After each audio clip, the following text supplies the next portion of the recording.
Auzubillahiminash-shaytanir-rajeem. Bismillahir-rahmanir-rahim. Dear students, Assalamu alaikum. Dear students, today in this first video lecture of second week for the course Applied Mathematics 1, we are going to learn about Introduction to Matrices.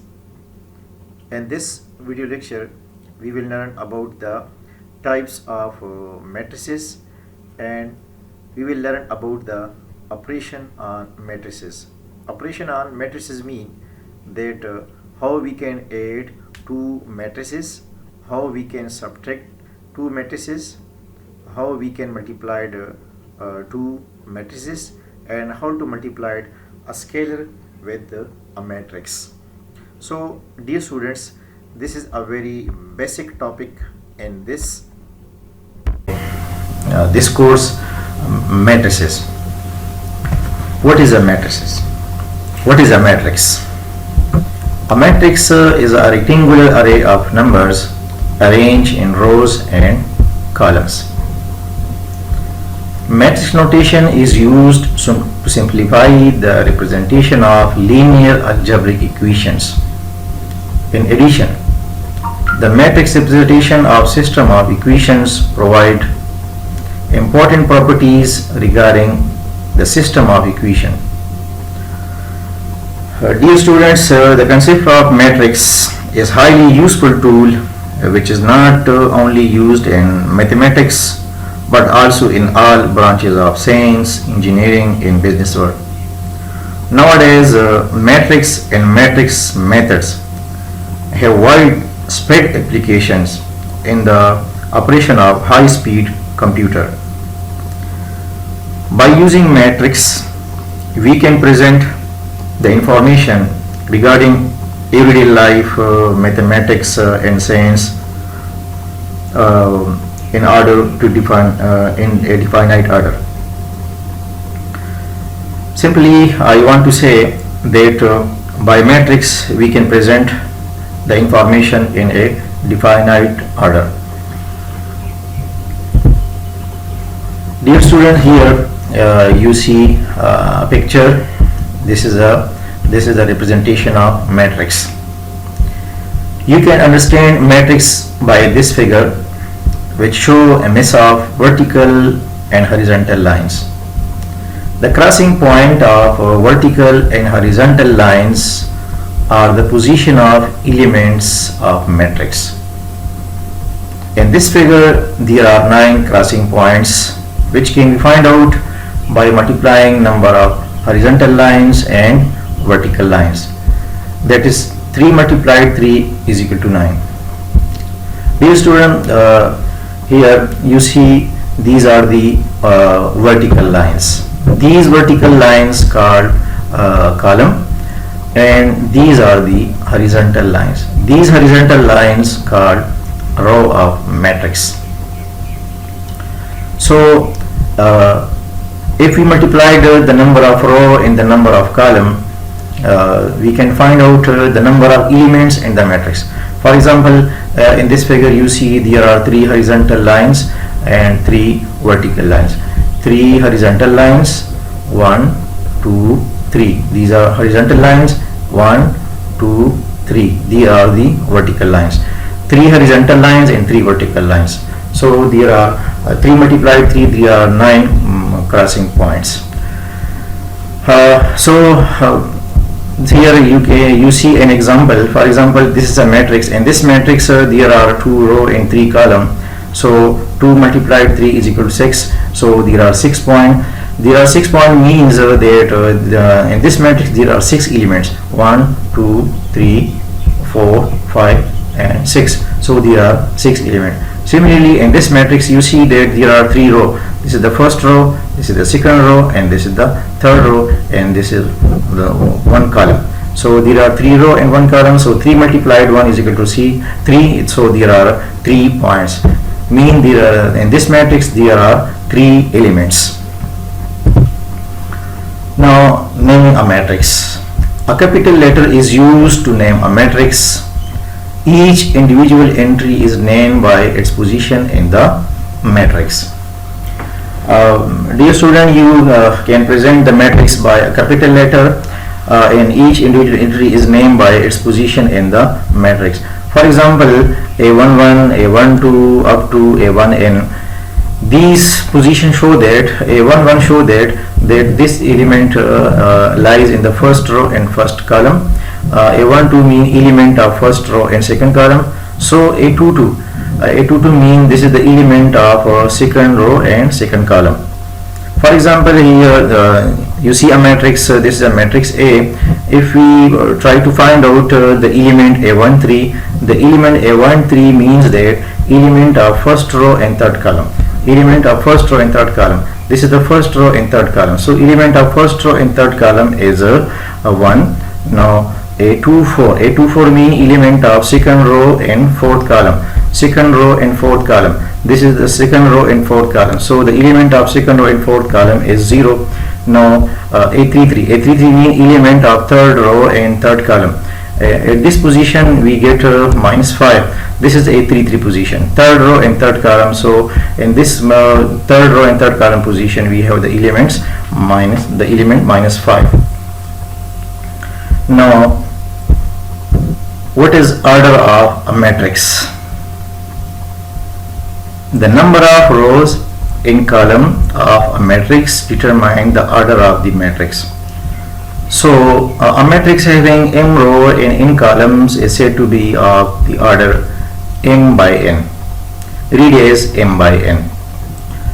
In the previous slide we find out the number of points by multiplying number of row and number of column, but for the order of matrix we cannot multiply the number of row and number of column to get the order. Simply we can write m by n. The m by n, this expression shows that there are m row and n columns. For example, a matrix having 3 row and 4 columns is of the order 3 by 4. It is called a 3 by 4 matrix. Similarly, you see here some examples. In this matrix A there are 2 row and 3 column. So the order of this matrix is 2 by 3.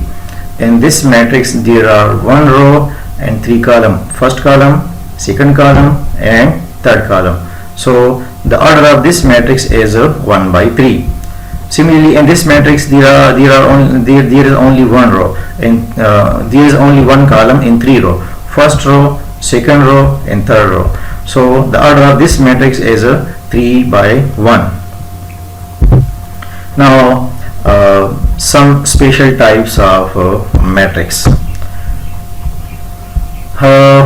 Number 1, a rectangular matrix. What is a rectangular matrix? A matrix in which the number of rows and columns are not equal is called a rectangular matrix. If m does not equal to n, mean if the number of row and number of column are not equal, then the matrix will be a rectangular matrix. For example, in this matrix there are 2 row and 3 column, first column, second column, 3 column. So the order of this matrix 2 by 3. From this order of matrix we notice that the number of row and the number of column are not equal. So this is a rectangular matrix. Now a square matrix. A matrix in which the number of rows is equal to the number of column, that is m is equal to n, then the matrix called a square matrix. Dear students, simply notice the number of row and the number of column. If they are equal, the matrix will be square matrix, and if they are not equal, then the matrix will be a rectangular matrix. In this matrix there are 3 row, first row, second row and third row, first column, second column and third column. So this is a square matrix because the number of row and the number of column are equal. So this is a square matrix. One important point to be noted here, in this matrix you see this line called the principal diagonal, and the element lies in this line called diagonal elements. So in this matrix 2, 2 and 5, these elements called diagonal elements, and this line called principal diagonals. Now, what is a diagonal matrix? A square matrix in which at least one diagonal element is non-zero and all non-diagonal elements are zero is called a diagonal matrix. Dear students, note that for diagonal matrix, the diagonal elements, all the diagonal elements, zero not necessary. Simply, if at least one element is non-zero in the diagonal line, then the matrix will be a diagonal. For example, in this matrix, you see -3 is a non-zero element in the diagonal line. So this matrix called a diagonal matrix. Similarly, in this matrix, in the principal diagonal line, all elements are non-zero. 1, -3 and 4. So this matrix also called diagonal matrix. Now, a scalar matrix. A scalar matrix is actually a diagonal matrix, but there is a difference between the diagonal and the scalar matrix. Scalar matrix is actually a diagonal matrix, but in which the diagonal elements are equal but not equal to 1. All diagonal elements are equal. All diagonal elements are equal but not equal to 1. So this is a scalar matrix. If we put here equal elements, then this matrix will be a scalar matrix, and if there are different elements, then the matrix will be only a diagonal matrix. But now this matrix is a diagonal matrix, also is a scalar matrix. Now, what is a unit matrix?